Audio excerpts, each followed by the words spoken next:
هل تعلم لماذا تحمل أيوب المرض وصبر؟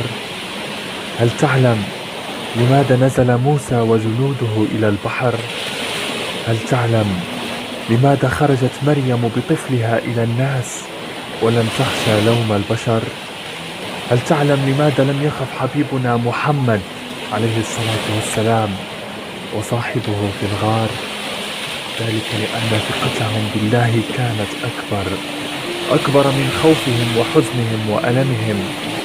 كانوا على ثقة أن الله سيحميهم، فلطف الله وعطفه أعظم مما تتصور. انظر إلى فرعون حين قال: أنا ربكم الأعلى. قال الله تعالى لموسى وهارون: اذهبا لفرعون فإنه طغى فقولا له قولا لينا لعله يتذكر أو يخشى.